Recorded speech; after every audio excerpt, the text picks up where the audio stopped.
Қазақ халқында құда мыңжылдық дейтін дәстүрлі сөз бар. Бұл сөздің астары сонау халықтың қалыптасу кезінен келеді. Қай елді, қай ұлтты алмайық, ержеткен баласы мен есейген қызын бірін ұяға, бірін қияға қондырады.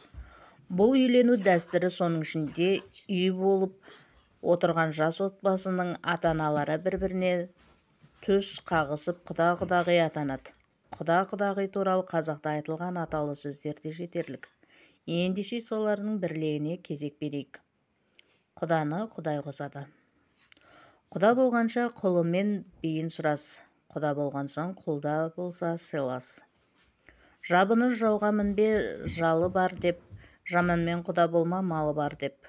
Бай мен бай құда болса, ортасында жорға жүреді.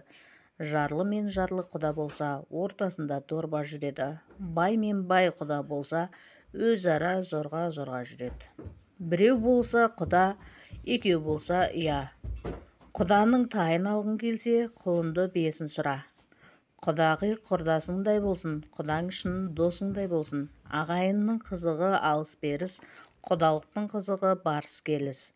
Алыс жермен құда болсаң, түйе-түйе ас келер. Жақын жермен құда болсаң, түйе-түйе сөз келер.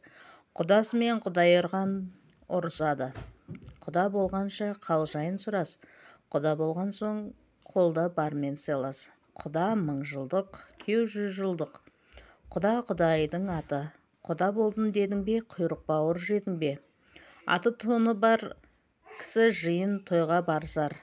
Ұлы қызы бар кісі құдалыққа барысар. Қараның таққа мінгені, біріне бірінің құда түскені. Бай мен бай құда болса достасады, бай мен кедей құда болса қастасады.